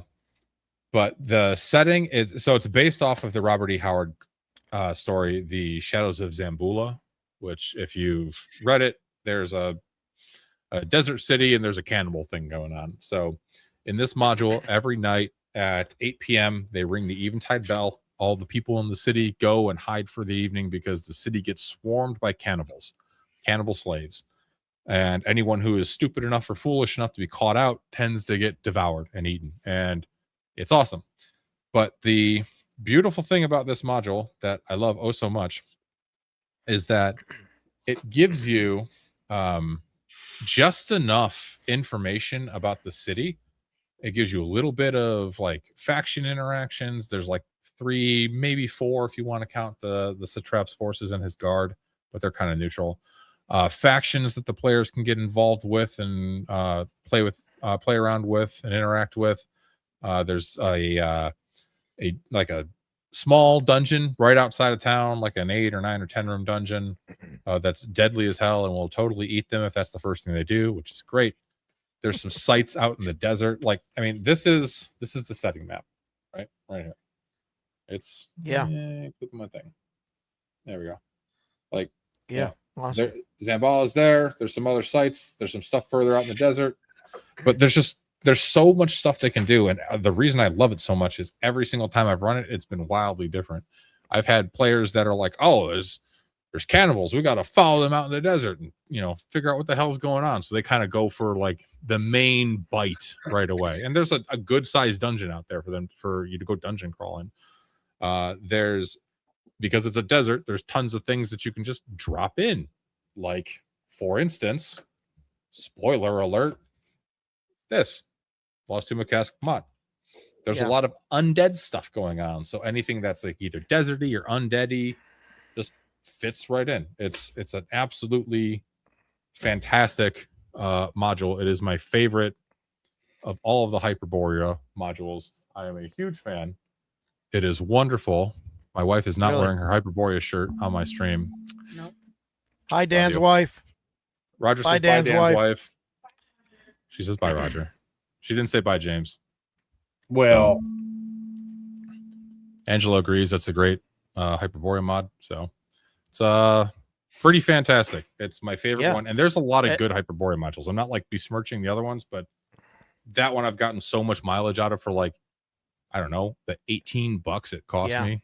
So It almost seems like a mini campaign setting. I mean, It absolutely is. It's how many it's, Go ahead. sessions you think does that? I mean, you've ran it so many times. So what do you I've like, I've another run it. session? I've run it 7 times. We're in session 10. I told Erudite and the guys I could totally run this for like every week for a year and be totally fine. Because it's so there's factions that they can work with. Well, I mean, plus it's in Hyperborea, right? You could go elsewhere, but like there's a ton of just you could take all of the desert adventures from AD&D and stick them in there if you wanted. You could take Fortress Badabasquer from Judges Guild, throw that in there. Yeah, right. There's tons of stuff that you could do. And yeah, Chance also mentions Ghost Ship of the Desert Dunes. That one's also great. That's a very good module. But so that's my nice copy that I leave on the shelf. This is the coil bound that I beat the hell out of. And I do the Angelo, but since it's coil bound, it's not hurting the book. Because Now, when did you print that, or did you buy a copy and just cut? No, I printed the thing off. Okay, yeah, printed, okay. Yeah, I have a buddy that has a coil I've binder. seen a lot of people that coil bind stuff, and they basically just you can get a coil binder on Amazon for like $120. Yeah, no, I know. I think I'm gonna buy one. I've got a comb binder. And I like that because that one is electric, and I got a really good deal on it. So it has an electric punch, which is fantastic. But I'm thinking about buying a coil binder and doing it. Have you all played Barrows in Borderlands? Well, I'm playing on Thursday in Barrows in Borderlands Discord. Go ahead, Roger. Since you mentioned that, I like Barrows in Borderlands. Same. There was somebody from Barrows in Borderlands that was supposed to be here today, but I forgot his name. That's why we're running a bit ahead of schedule. Mr. Matthew Tapp was supposed to join us and be our 4th. Yeah. He was going to come on, and then he's got some stuff going on. But I've played Barrows in Borderlands. I've got the box set over here. There it is. There's the cool looking box set, or the regular looking box set, I guess. The cool looking box set's in the other room in the Portal to Adventure stuff. And I think Matt's fantastic. Yeah. It's really really good stuff. So I since think we it's fun. mentioned it, OD&D is awesome. I have not run it. I have played in it. I had a ton of fun with it. This is a blast. Yeah, and Dracula in space.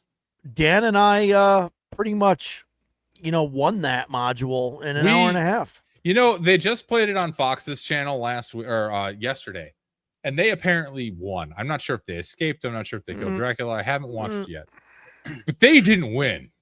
We won. I think Chance was trying to do what we were trying to do, because when I was watching it, and Chance is in the chat, and he can probably correct me if I'm wrong here, but the part that I saw was Chance, like 9 turns in a row, was trying to cast a spell and just couldn't do it, and he kept losing spells.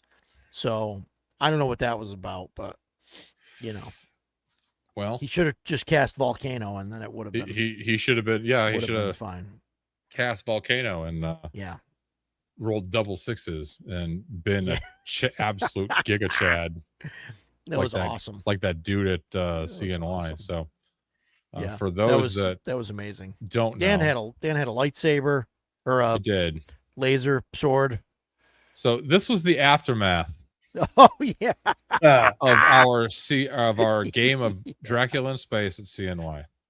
Now, if you'll notice, some of these beautiful character sheets say undead, because we fought a bunch of whites, and at first I got turned, and then Roger got turned, and I think there were 3 undeads. But at one point I was running around. I had previously found a laser sword, so I was a white running around with a lightsaber killing people. And then the last guy alive, badass. I think we were like level 6 characters or something like that. Yeah. And gonna stop sharing Google Photos before I accidentally share something that's definitely not YouTube appropriate. I'm kidding. But the last guy alive was running through the ship, trying to like hide or save his life or whatever, and he decides to just try to cast a level 12 spell called Volcano. It does kind of what Yeah. you'd imagine. It summons a volcano. And Barrows in Borderlands has a 2d6 casting system, which I appreciate because Vancian's boring. And Sure. yeah, it's he rolled two Yeah. sixes, and Dracula's spaceship basically got burst into space junk, and it was awesome. It was a fantastically fun time. It was amazing, and I chalked that up as a win. We won. Dracula couldn't survive that. We won. His house became a volcano. His ass is grass. You know, that was a win. Yeah. So it was a good time. Yeah. Yep. So yeah, an absolute win. So, but your favorite Shadow Dark though is Scarlet Minotaur. I mean, if you look at like the official stuff, I mean, the non-official stuff. There's the I really like the Keep on the Borderlands interpretation that oh man, I can picture it. It's not Shadowed Keep on the Borderlands. It's something else. I know which one you're talking about. I got that right over here. There's a village on the Borderlands. No. It's for Shadow Dark. Oh. It's actually made for Shadow Dark. Letters from the Dark. Yeah. Letters from the Dark Borderlands. Yeah. Yep. So that's really good because it's Keep on the Borderlands, which I like, and so I ran that, and it's good. I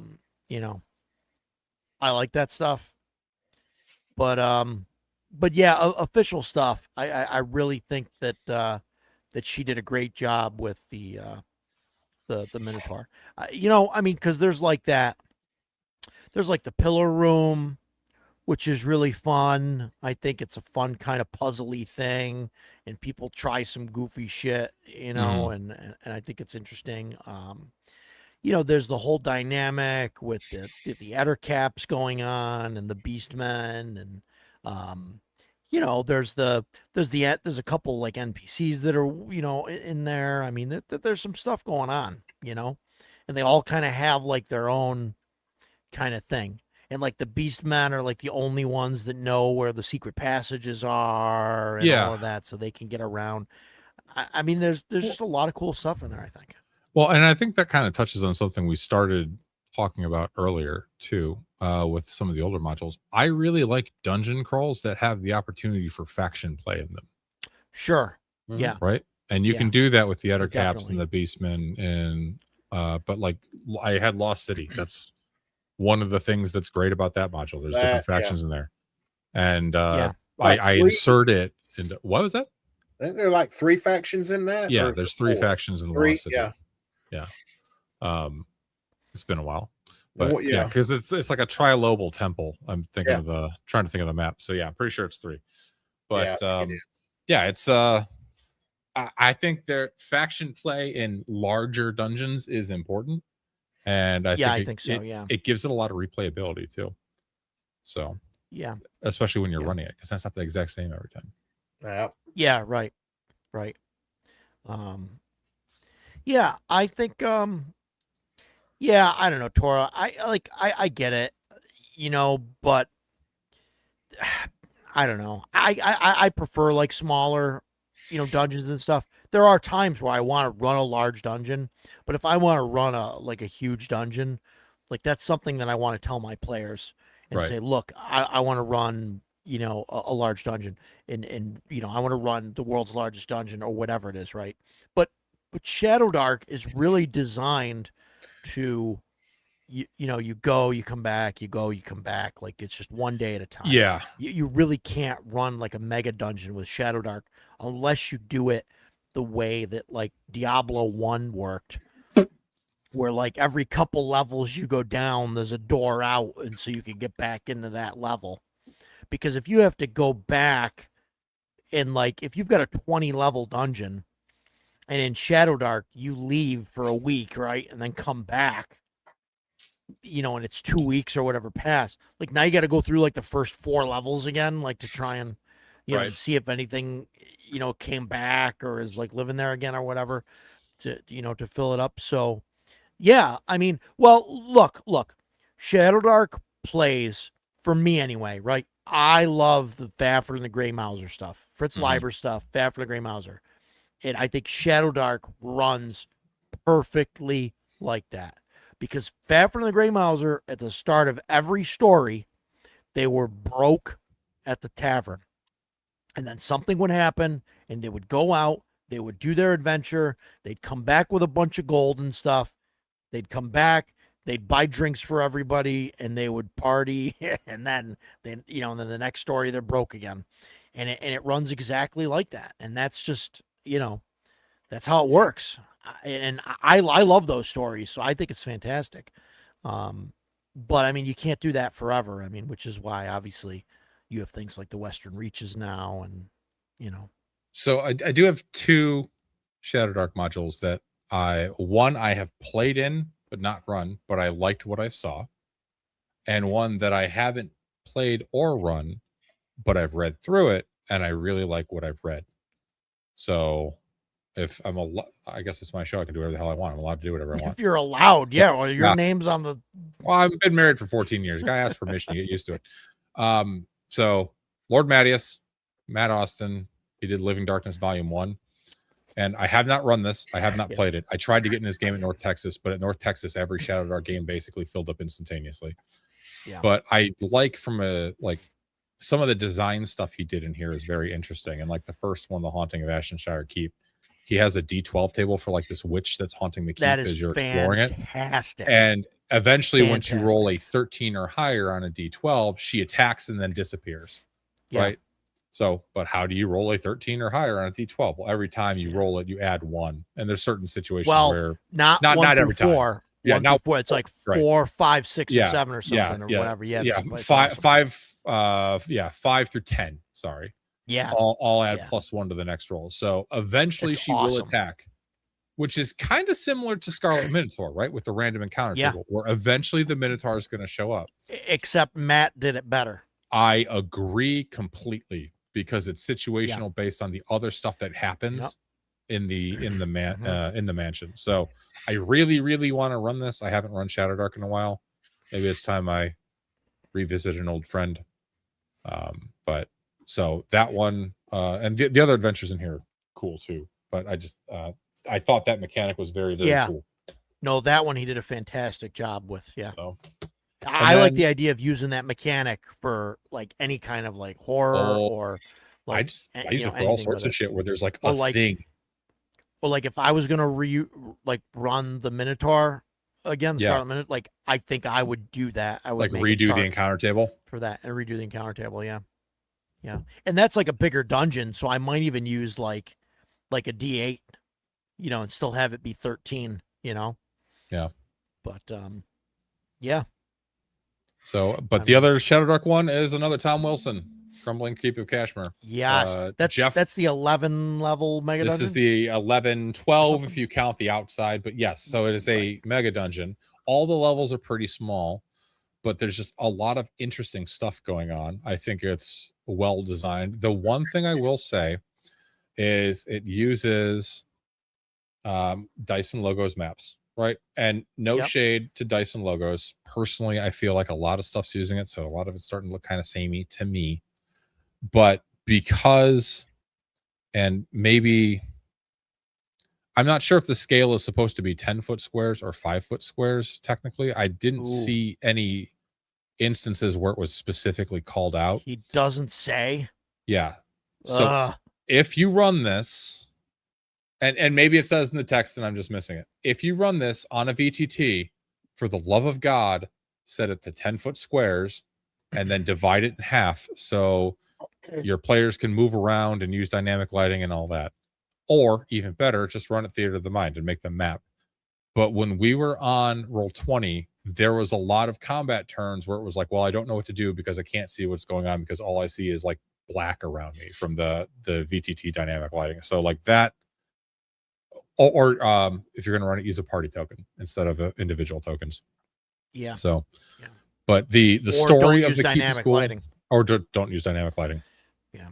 So that would be my one critique. And I mean, that might have just been how we were running it, but I mean, the maps are, each level is fairly small, right? You're not getting into like each level's a 100-room dungeon like some of these are, but which is nice because most mega dungeons like that are as wide as they are deep. Yes. Yeah. I've seen some people like that, but I enjoyed that one a lot when Jeff ran it. We ran it for about 7 or 8 sessions, but I would definitely like to run it at some point. I don't know. Maybe I'll run it in Hyperborea. Oh my God! I'm kidding. That's built. That's built to would. be a good Shadow Dark dungeon though, because there's like a disease and there's a timer, and actually the timer is really aggressive out of the box. So, hey Gary Lewis. Yeah, but like you how's it said, going? it's small though. Mm-hmm. It's small. I mean, it's not like it's a big, wide kind of thing. So Yeah. All right, James. We talked about Shadow Dark a good bit, and I know you don't play that. So, what do you got next, brother? I have one more run, and this One is more? I have one more round in Round. Okay. I got some honorable mentions, but I'm gonna start out. This is for you, Stan. Hey, Shadow Yeah. Keep in the Borderlands. Whoops, wrong one. We'll pull this over here. wrong one. Bam. There you go. Shadowed Oh, Keep. If you guys don't know anything about this module, you need to go to Raging Swan Press. And they have 3 different versions. I think the 2025 is the last version, which is the one I got. I got the 2023, 4, and 5. This is an insanely well done adventure. And like me and Stan talked about, when was last week, Dan? Yeah, it was last week. It was literally a week ago tonight. Where we talked about Gary raises a good point. Like, subscribe all the streams. Thank you, Gary, Yeah. for doing the YouTube thing. I'm not good at that. They play tested this with like 10 different groups over a period of 3 years before they ever release this. This thing has been tried and tested to death. And then we talked about Joe Block with his stuff. I was gonna throw this up. The 4th module for the D1, 2, and 3 Drow series. That's the one I was thinking of. D4 City of Spiders. I bought this one. Okay. Excellent. It's 31 pages. Beautiful. I love it. Rich, we love you, buddy. I hope you're feeling better. Yeah, man. Get well soon. So Rich is home from the hospital from his surgery, but he's still recovering. Hopefully he's good enough to hang out next week, even if it's for a bit. So Yep. Another one by Joe Block is this is basically because Queen of the Demon Web Pits just was really bad unless you just reskin the hell out of it. This one it pretty much replaces the Loth module, and it's a lot better. And then we talked about this earlier, and I've got it on the shelf. I'm just not going to go try to find it because everything's out of order. But Puppets. This was one of my second edition choices. Oh, okay. I have not played that one. I remember the art. For whatever reason, young me remembers the art. Yeah. It's really, really good. I can tell why you liked it. There's a couple of reasons. No, it has nothing to do with the cover. The group maybe for you. The group that I run through this adventure, half of them I think were barbarians in real life, and I've got some. Yeah, I'll have to tell you the stories one day if we ever do a stream where we talk about past adventures. I agree. This was so much fun, and now I'm a bit in the World of Greyhawk. I got 2 more, and in the world, I'm a big World of Greyhawk guy. I grew up on Greyhawk, and I really like the Greyhawk War time period. Big fan. And when they went to sign the treaty or the ceasefire, whatever you want to call it, in the free city of Greyhawk, there was some assassinations for the Circle of 8 done, and this one and Rary was behind it. And spoiler alert! What? Wow. Well, I mean, it's 40 years old, people. If you don't know about it, but statute of limitations has passed, so saith James. Yeah. This is an excellent, it's basically an accessory, but it's an adventure too. It's really good. And now This one I have run one time, but the party would not take their real characters through it. And Yeah. This one. Mm. This it says I remember Vecna Lives. this says, where is it at? Yeah. Anyway, it's somewhere in the beginning of it. It said this module is meant, it says it outright. This module is meant to kill your characters. That's how deadly this adventure is. But it's a really good one.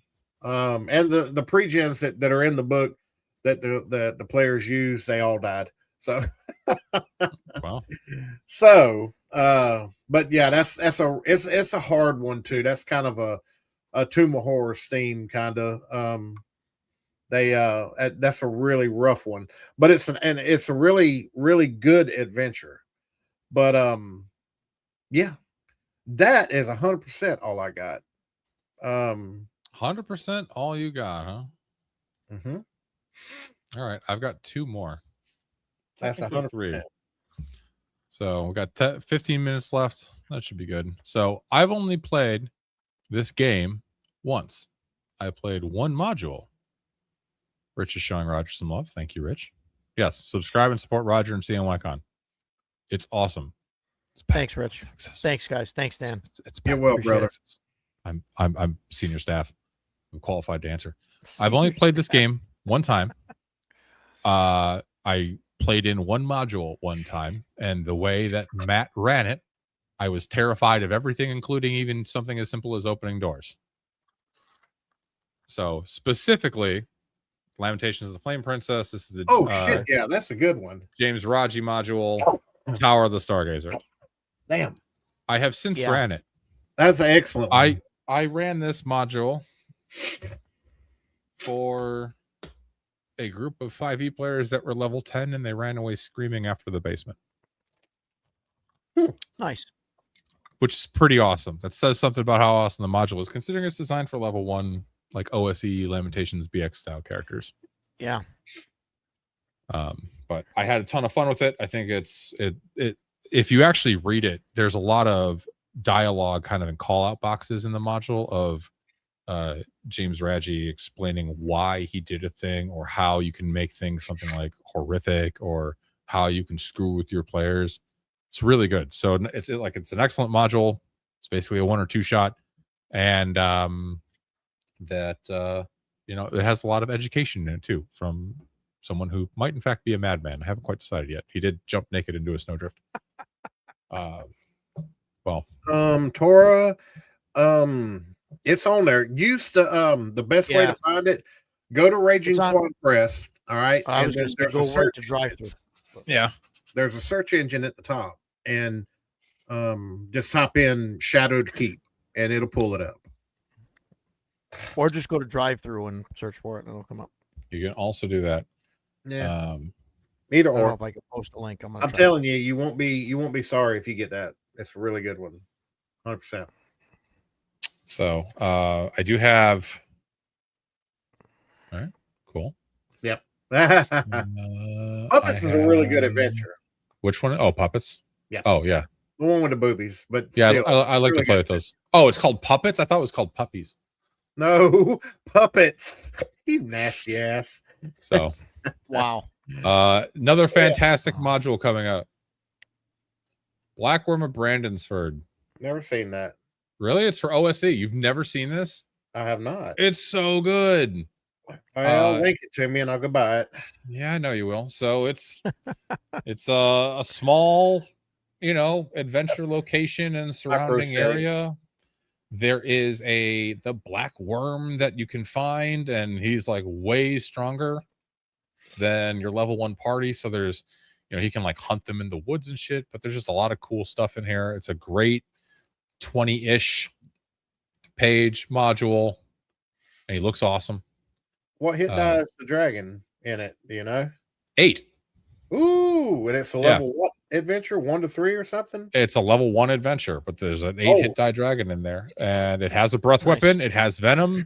It has 3 attacks in its attack routine. It's immune to normal weapons. So like there's God. it's awesome though. Chance Dunadeck.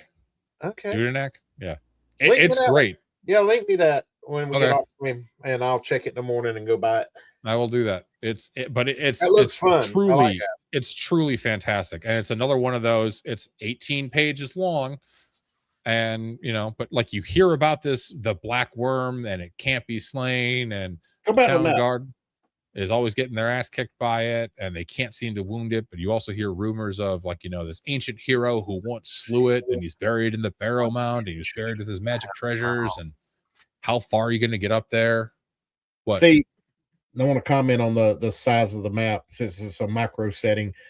The size of this little mini map right here is what makes these little micro settings so awesome. Is you can just take, like in Greyhawk, that's one little, I don't know what you call those little the stop sign hexes. What are those called?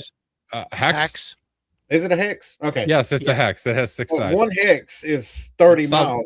You could literally take this and just drop it in a hex. This is like one sub hex, but yes, but that's why I love stuff like this. I actually put this in Dolmenwood in hex 1113, just outside of the wood, and this was kind of good, but then they all died. So this is awesome. Highly recommend it. It's fantastic. I'll buy it. I do have an honorable mention from 3rd edition. Red-handed Doom, yeah. Up there. That's a really good one. Damn, I could have done really that good 3rd edition. I've got that module. Yeah, I thought about it about halfway through the stream because I ran this one in college and I had my roommate run it as well, so I got to play in it. It's a fantastic 3rd edition, like level 6 through 12 adventure, and there's like a ticking clock and the orcs advancing and everything. It's really good. So it is. All right. Concur. Dan is correct. Come on, Edgelord, where are you at? Say it. All right, my honorable mention. I have not run it. I want to either play it or run it. I have not even read the book in great detail because another gentleman on this stream claims he's going to run it. Is it me or Dan? Yeah. No, it's James. James. Oh, I never said I was going to run that. You Jesus, motherfucker! Yes, you did. Oh boy, no, I didn't. You were considering it because I was starting to read it, and you were like, "No, don't read that. I might run that for my Saturday game." I said I bought them. I bought it though on PDF. I got the PDF. Oh boy, I'm going to go down to the villages. I was going to run it. I'm just going to hang out until I hear the one golf cart with the pimped out sound system and the guy with no pants on driving it, and I'll know it's you. I'll know it's you. And I didn't say anyway. I said I don't spoil it. I said, but I really want to read it. I really want to run Call of Cthulhu Masks of Nyarlathotep or Nyarlathotep. Yeah, what you said. I definitely want to run that at some point, but that's like, it's probably gonna end up being online. I'd like to run it in person and buy the prop kit, but probably gonna be online, and that's gonna take like 2 years. So I gotta find a good group for that. But Castles Intolin is by Gabor Lux. He does the EMDT, and he does a bunch of Ostrich stuff, and he's on a lot of Discords, and he's a really cool dude. But I'm going to read through this weekend now, since you're like, I'm not running it. Yep. Hey. Agile. Oh, there you go. Yeah. My name is James. I'm a Grognard GM. Today I learned what a hex is. Someday I may actually GM something. Agile, I love it, brother. Damn you, Agile. Yep. Thank you, brother. So this is statted for Swords and Wizardry, which I love. Because it's an amazing system, and it's probably my favorite. Not probably, it's my favorite of all the clones. And the thing that makes this unique is that it is a very large, you could say, mega dungeon for levels 1 through 6. Right? That's kind of rare. Now, the other reason I had that as an honorable mention is because I did, in fact, save my number 1 for the very end. Oh, okay. Do we have more? Any guesses? No, because I thought you were going to say Rats in the Walls or the Zambala favorite thing. It ain't in one because his favorite. Wait, man, give us a hint. What edition or system? What system? Many. many. Oh yeah. Third, I mean- 3.5, Pathfinder 1E, Swords and Wizardry 5E. This will be out of my. What they've made it for all of those things, or It's been ported over to all of them. it's been ported over to all of them. I No, don't know. I not hope rats it's in the not- walls. Hope it's not Temple of Elemental Evil or something. It is absolutely not the Temple of Elemental Evil. It is, in fact, the Dungeon of Graves. Oh, God, okay, wrapping us up. okay. Yeah, shit. Yeah. That's a good one. Yeah. That's a good one. Yeah, I should. This is You the talked about best before. mega dungeon ever made. You think so? It is awesome. 100%.